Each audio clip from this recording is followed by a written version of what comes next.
The early morning sea, originally calm, was suddenly torn apart by the appearance of thousands of ebony wooden ships from the east.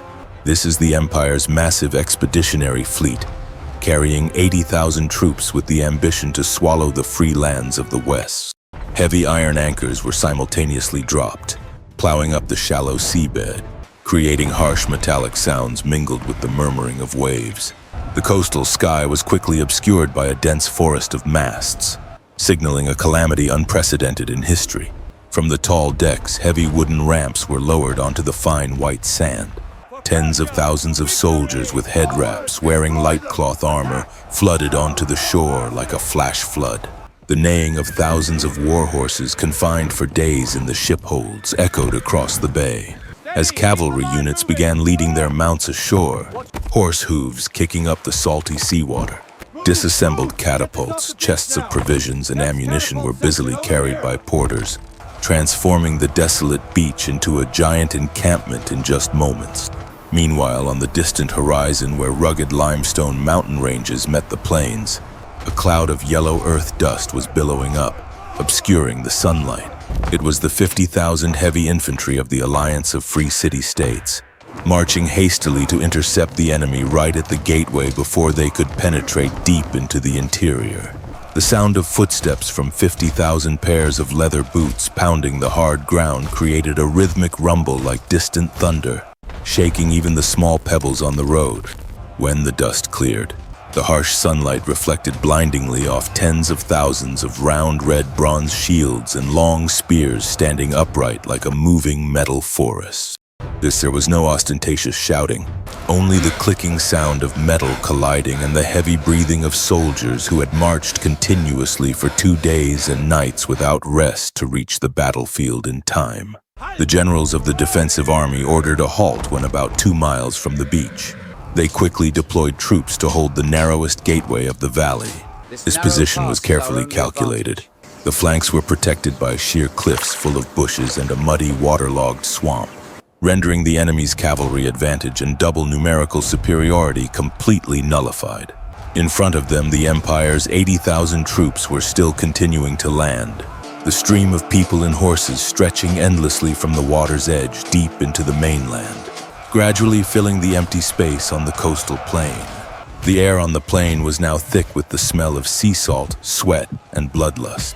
The Empire's light cavalry scouts rode close to observe the enemy formation, then hurriedly turned back to report to the main camp. The sound of buffalo horn bugles blew mournful blasts from the fleet, signaling the archer units to assemble formation. On the opposite side, tens of thousands of bronze-shielded warriors silently tightened their ranks, locking their arms into the shield straps, creating a seamless metal wall, ready to receive the coming storm. On a narrow strip of land sandwiched between sheer limestone cliffs and the wave-filled coast, 2 giant blocks of troops began moving to arrange their battle formations. The distance between the 2 sides was now only about 800 paces, close enough to see the reflection on the enemy's weapons, but still out of effective range of ordinary bows and crossbows. On the Empire's side, relying on their massive numbers reaching 80,000 men, the commanders decided to deploy troops into a square, dense block with immense depth. In the center, they positioned the most elite units with scale armor and battle axes, believing that the overwhelming weight of this troop block would easily crush the opponent in a frontal clash. Thousands of archers were ordered to line up in multiple layers behind, preparing to unleash a dense rain of black arrows to soften the enemy formation before the infantry charged. Conversely, on the side of the city-state alliance, a bold and risky tactical change was quietly taking place under the direction of generals on the high mound. Realizing their numbers were only half that of the opponent, they decided not to deploy troops in the usual depth of 8 horizontal rows. Commands were transmitted quickly through the ranks, causing the heavy infantry blocks to start shifting. The center area of the city-state formation was ordered to stretch out dangerously thin, leaving only a mere 4 rows of soldiers standing to shield each other. The purpose of this was to extend the battle line to match the enemy's front, preventing the risk of being outflanked by the overwhelming numbers of the Empire's troops. However, the entire real strength was concentrated on the left and right wings. Here, the troop density was reinforced heavily to 8 rows or even 12 rows of soldiers at key points. The most battle-hardened warriors, equipped with the sturdiest armor, were stationed at these two ends, forming a shape like a giant horseshoe ready to close. From a distance, the city-state formation looked fragile and breakable in the middle. This caused mocking laughter to ring out from the ranks of the invading army. The empire's generals believed the opponent had made a fatal error by deploying too thinly against their storm-like attack power. But they did not know that a deadly trap had been set, and the silence enveloping 50,000 bronze helmets was just the moment of holding breath before the fury exploded. The distance between the two armies was now a dead zone, lying entirely within the killing range of the powerful composite bows from the empire's army. According to the norms of battle, heavy armored infantry formations would have to move slowly, step by step, to maintain ranks, accepting to endure the rains of arrows pouring down until they reached the opponent. The empire's generals smirked, ordering thousands of archers to draw their bows, waiting for the foolish enemies to step into the meat grinder. But a sharp trumpet blast suddenly tore through the silent space, changing the entire situation of the battlefield. A crazy scene, unprecedented in military history, took place right before the eyes of the 80,000 invaders. Instead of marching in step, all 50,000 city-state warriors, despite wearing heavy bronze armor and large shields covering their bodies, simultaneously lowered their center of gravity and began to sprint. They rushed forward like a flash flood. The thundering sound of footsteps from 50,000 pairs of leather boots pounding the earth created a real earthquake, causing dust to rise and obscure the view. Reacting to this surprise, the empire's archer commanders shouted orders to fire. The sky immediately darkened as tens of thousands of black arrows were launched, forming a deadly cloud descending upon the moving enemy formation. However, the city-state army's excessive speed caused most of the enemy's range calculations to be incorrect. Instead of falling on the sluggishly advancing ranks, the rain of arrows poured mostly behind the heels of the vanguard soldiers. Even so, thousands of arrows still found their targets. The sound of metal colliding rang out like a fierce hailstorm pouring onto a tin roof. Sharp bronze arrowheads slammed into round shields, bouncing off helmets and breastplates. Some warriors fell, collapsing right on the running path, but the momentum of the entire massive troop block did not stall at all. Those behind immediately surged up to fill the gaps, continuing to maintain the frantic speed. On the other side of the battle line, the smiles on the empire's generals' lips vanished, replaced by extreme bewilderment. They had never faced a heavy infantry army that could maneuver with the speed of light infantry like that. The safe distance, thought to be thousands of paces, quickly narrowed to just a few hundred, then a few dozen paces. At this moment, the empire's archers panicked, realizing the enemy was right in front of them. They hurriedly threw away crossbows and bows, trying to draw short swords and battle axes for self-defense. But it was too late. 50,000 city-state troops with kinetic energy accumulated from the frantic sprint simultaneously lowered their long spears to waist level, turning the entire formation into a giant bed of nails crashing straight into the enemy's stomach with destructive power. A loud explosion like thunder shook the entire coastal plain when the two giant army blocks collided. That was not the thunder of heaven and earth, but the resonant sound of tens of thousands of bronze shields, helmets, and iron weapons striking each other at the same moment.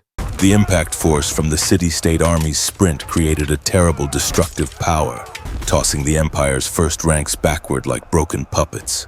At the front line, the city-state army's long spears exerted maximum power. With the advantage of superior reach, sharp iron spear points easily pierced the wicker shields and flimsy cloth armor of the empire's soldiers. Blood stained the spears red as they withdrew and stabbed a second, third time. Thousands of the invaders' vanguard soldiers fell right in the first breaths of the battle. Their bodies were trampled under the opponent's hobnailed boots. However, the empire's army lived up to their reputation as seasoned conquerors. After the initial shock, their advantage of overwhelming numbers began to take effect. From behind, hundreds of thousands of troops continued to surge up, trampling on comrades' corpses to rush into close combat. The empire's warriors wielding axes and short swords slipped into the gaps, trying to knock aside the long spears to get close to the opponent. At the center of the battlefield, where the city-state formation was thinned to only 4 rows of soldiers, the pressure was becoming suffocating. The soldiers here had to brace themselves to support the weight of a mass of people 10 times their number pressing on their shields. The sound of wood cracking, metal grinding against metal, and the screams of the wounded created a chaotic symphony. Under that terrible pressure, the city-state center line began to be pushed back. Step by step, leather shoes slid on the blood-soaked ground. The originally straight formation now began to curve like a bow about to break. The empire's generals, observing this scene from afar, cheered excitedly. They drove their troops to strike hard into that depression, believing that by breaking this weak link, the entire enemy formation would be split in two and collapse completely. But in the bloodlust of victory, they did not realize that the retreat of the city-state center still kept a rhythm. The warriors, though pushed back, did not turn their backs to flee. They still held the formation tight, gritting their teeth to endure the successive waves of people crashing in, unwittingly luring the enemy deeper into a deadly pocket that was gradually forming. While the center of the formation was buckling under the battle and gradually retreating backward, unintentionally forming the shape of the bottom of a giant bag. Then on the 2 flanks, the situation was unfolding completely partly. This was where the city-state generals had secretly concentrated their most elite forces, reinforcing the formation depth to 8 rows, or even 12 rows of troops at key points. Facing this moving block of steel were only light infantry units, archers, and motley mercenaries poorly positioned by the empire to protect the flank, because they were too confident of victory in the center. The disparity in equipment and impact strength was immediately apparent. The dense city-state troop blocks, like 2 giant bronze pincers, silently advanced with unstoppable power, crushing every weak resistance on the way. Panic screams rang out across the empire's 2 flanks. Their wicker shields and crude cloth armor shattered like toys before the simultaneous thrusts of the forest of sharp, long spears. The curved scimitars and short axes of the Eastern army were helpless against the tight bronze shield walls, finding no gaps to attack. Every step of the city-state army left behind piles of enemy corpses, unable to withstand the suffocating pressure from the advancing metal wall. The defense system on the empire's 2 flanks quickly collapsed completely. Panic spread like a plague. Survivors threw away weapons, turned and fled in confusion towards the beach, or rushed into the waterlogged swamp to escape. In just a moment, the entire flank protection force of the 80,000 invaders was wiped out. The empire's main force in the center was still bloodthirstily pushing the opponent deep into the valley, completely unaware that their 2 protective shields on the left and right flanks had evaporated, revealing a deadly gap. The 2 victorious city-state army wings now stood tall, free and completely in control of the situation, ready to execute the next decisive move. Instead of drunkenly chasing the defeated remnants fleeing towards the swamp, a stern and disciplined order was transmitted throughout the ranks on both flanks. The sound of a deep, dull horn rang out, signaling tens of thousands of victorious warriors to rein in their bloodlust, immediately stopping and reforming ranks right in the middle of the battlefield strewn with corpses. A rhythmic and terrifying troop movement scene took place. The entire 2 giant troop blocks on the city-state's left and right wings, originally facing outward, now simultaneously performed a maneuver to turn the formation inward. Like 2 giant steel doors of a slaughterhouse slowly closing, tens of thousands of long spears were lowered, pointed straight at the flank and back of the empire's main force. Those who were still busy pushing in the center, unaware that disaster was right at their necks. When the distance was narrowed, the 2 city-state army wings began to accelerate, crashing straight into the wide-open flanks of the opponent. This collision was not a frontal contest of strength, but a unilateral slaughter. The Empire soldiers at the outer edge of the formation, who were focusing their eyes forward, suddenly found their chests pierced by cold spears launched from the side. The alarm screams rang out too late and were quickly drowned out by the harsh sound of clashing weapons.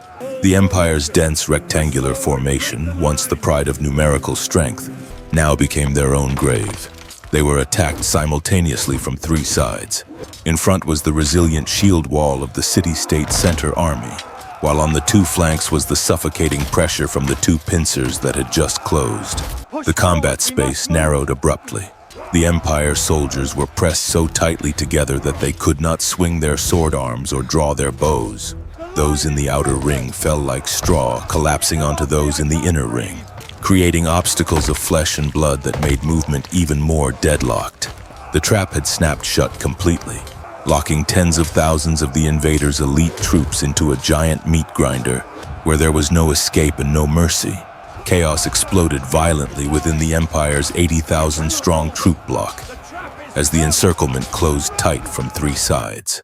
The shouts of victory from a few moments ago now died out, replaced by the desperate screams of tens of thousands of people being compressed together in a space tight to the point of suffocation. Inside that deadly pocket, military order completely disintegrated.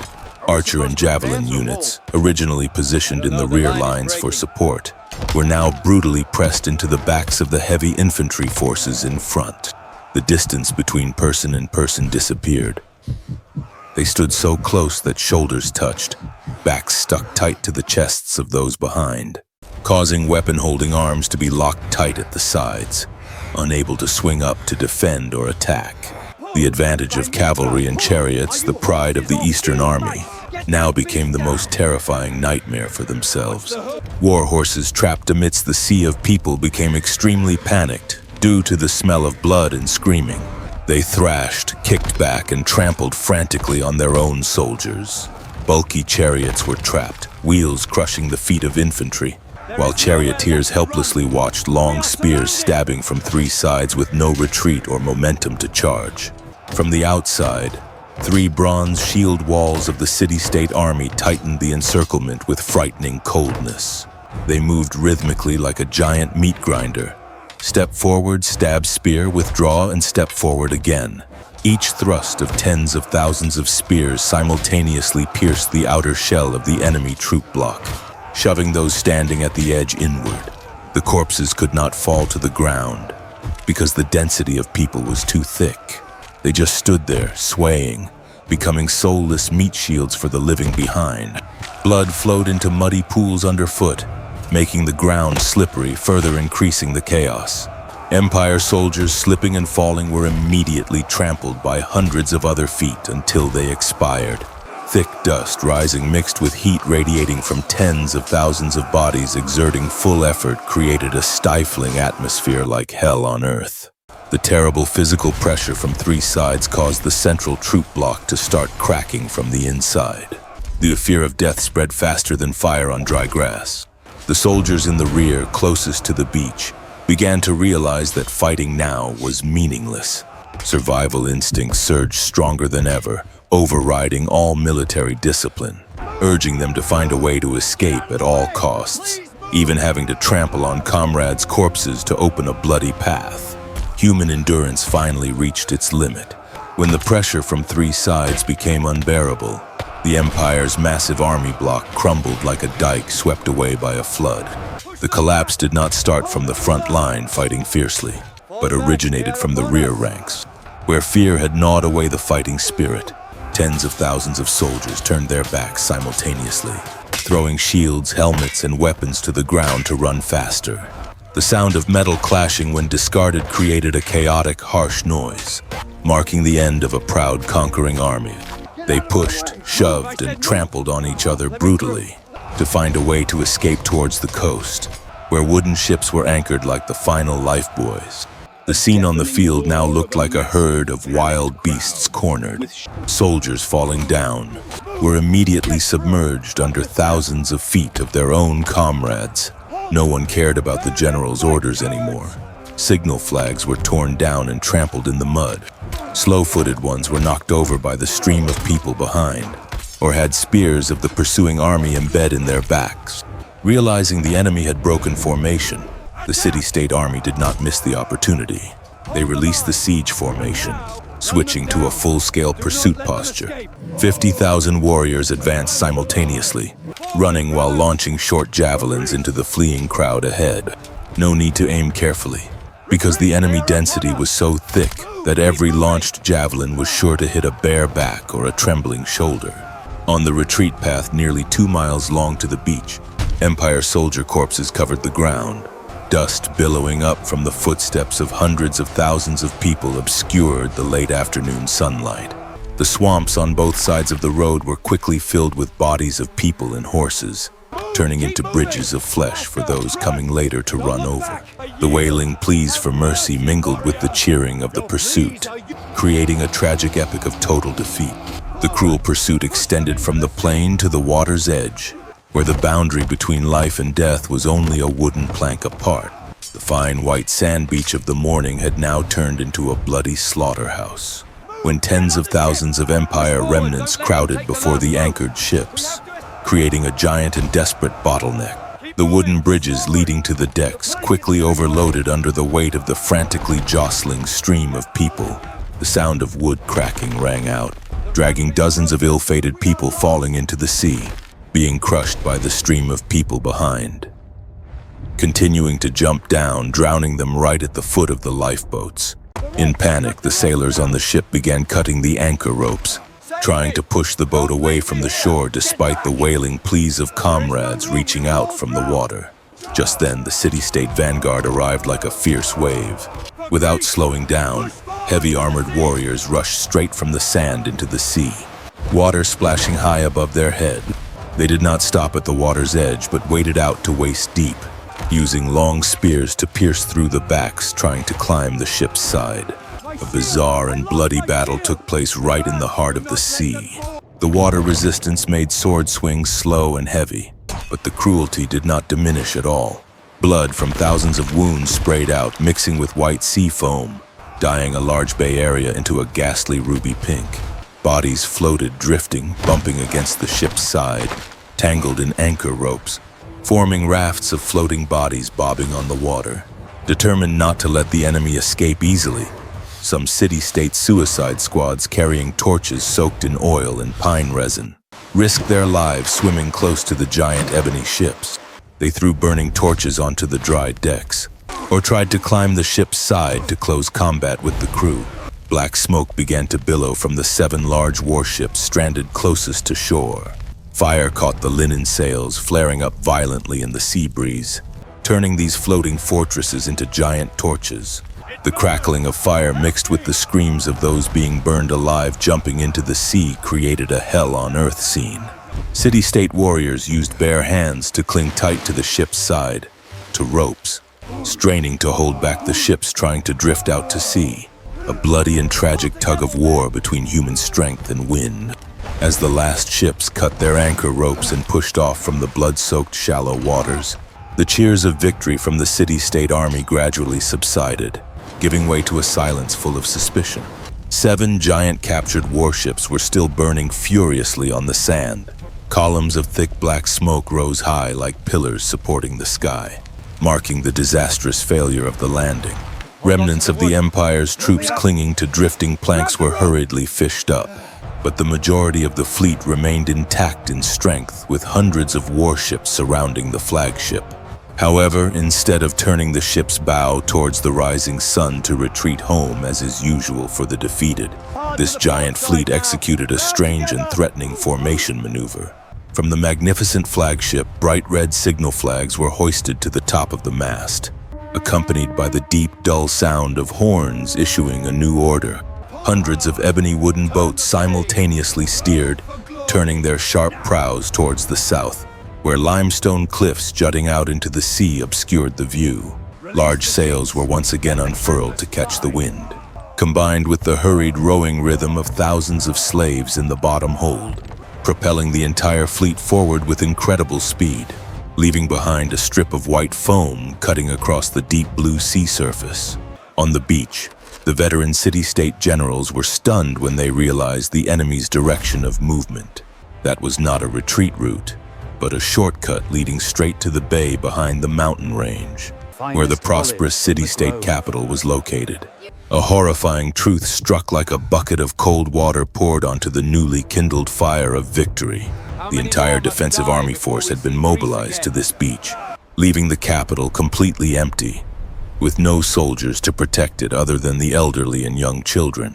The empire's insidious plan was revealed. Despite failing in the field battle, they still had the entire fleet and enough reserve troops to capture an unmanned city, with the advantage of moving on the calm sea surface and the support of the monsoon winds. These boats would take only half a day to round the cape and land straight at the capital's harbor. If the enemy fleet arrived before the army could return, all the sacrifice and victory on this beach would become meaningless. The city would be burned down and the people enslaved. The atmosphere on the beach suddenly became extremely tense. There was no time to rest, no time to bandage wounds or bury the dead. A life and death race between the legs of infantry on land and sails on the sea officially began. The fate of the entire nation now no longer depended on the sword blade, but on the speed of the march. The order for a forced march was issued right on the battlefield where the smell of blood had not yet cooled. There was not a single moment for celebrating victory or mourning those who had fallen. 50,000 city-state troops with bodies exhausted after half a day of fierce fighting had to perform a task that seemed impossible, crossing a mountainous distance of more than 40 miles to return to the capital before the sun rose the next day. To optimize speed, the commanders ordered the abandonment of all tents, reserve food, and most importantly, mountains of valuable loot stripped from the enemy. However, the harshest order was that no soldier was allowed to remove their armor. They had to march in a state of combat readiness, carrying bronze armor, shields, and spears weighing dozens of pounds, so they could immediately deploy for battle the moment they set foot in their home harbor. The army began to move like a giant iron dragon crawling over the rugged hills. The harsh late afternoon sun scorched the sweat-soaked bare backs beneath armor hot as a furnace. The steady clicking of metal colliding mixed with the heavy panting of tens of thousands of people created a dull, haunting sound. Numb feet scratched by gravel still had to crank continuously, not allowed to stop for even a single beat. When night fell, the challenge became even more cruel. With no moon, the army had to move under the flickering light of pine resin torches. The narrow, dangerous mountain trail caused the formation to jam at times, but the shouting and urging of the officers never ceased. Soldiers, exhausted and collapsing on the roadside, were immediately grabbed by the armpits and dragged up by comrades, or left behind in the darkness so as not to slow the advance of the entire army. Burning thirst tormented them, but the waterskins had long been dry. Only iron will was the only thing keeping the feet moving forward. Meanwhile, far offshore, the Empire's fleet was making full use of the night sea breeze to glide smoothly over the calm water. On the large decks, Empire soldiers took the opportunity to sharpen weapons, bandage wounds, and eat their fill to recover strength. They looked at the dark coast in the distance with covetous eyes, convinced that the city-state army was stuck on the battlefield dozens of miles away. In the invaders' calculation, when dawn rose, they would land in an abandoned city, where only unguarded gates and treasures waiting to be looted remained. The two-horse race between bloody feet on the rugged mountain road and wind-filled sails on the sea took place in silence, but suffocating tension. Every passing moment was exchanged for lives and the survival of an entire nation. When the first rays of the new day began to flicker on the eastern horizon, was also when the city-state army, with dark circles under eyes and bodies exhausted to the limit, saw the familiar roofs of the capital appearing in the morning mist. As the first rays of the new day pierced through the thick fog covering the bay, the Empire's giant fleet also just glided to the harbor gateway. Hundreds of ebony wooden boats with deep red sails full of wind lined up majestically, dominating the entire view on the sea surface. The generals on the flagship were ready for an easy slaughter. They visualized the scene of soldiers flooding into empty streets, looting treasures and burning the magnificent temples of the sleeping city. Wooden bridges on the ship's side had their chains loosened, ready to lower at any moment to unleash the flood of invaders onto the shore. But when the fog cleared completely, a shocking scene appeared that made the entire Empire fleet stunned dead silent. On the pebble-strewn harbor and along the breakwaters, 50,000 city-state warriors had been standing waiting since who knows when. They were not ghosts, but a wall of flesh and blood and bronze, stretching as far as the eye could see from the water's edge to the foot of the city walls. It was an army battered and exhausted to the extreme. On the dented bronze shields, dark-dried bloodstains from yesterday's battle still lingered. Heavy armor covered in road dust. Swollen legs trembling from having to march without rest all night long. But their ranks were still straight. Spears still stood upright to the sky like a forest of challenging spikes, and the eyes of 50,000 people still burned with determination to protect the home behind their backs. The space on the harbor was immersed in a terrifying silence.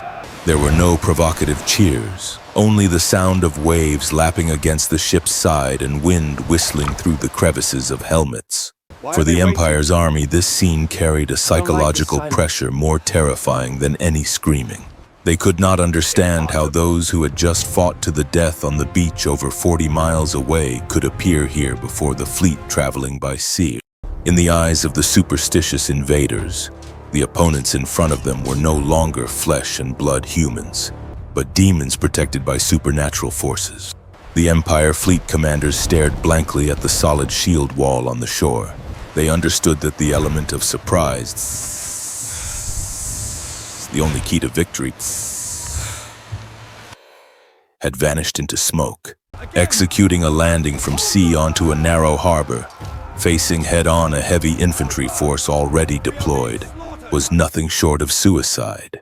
The horrifying memories of yesterday's massacre still haunted the soldiers' minds, causing the fighting morale on the ships to plummet to the bottom of the abyss.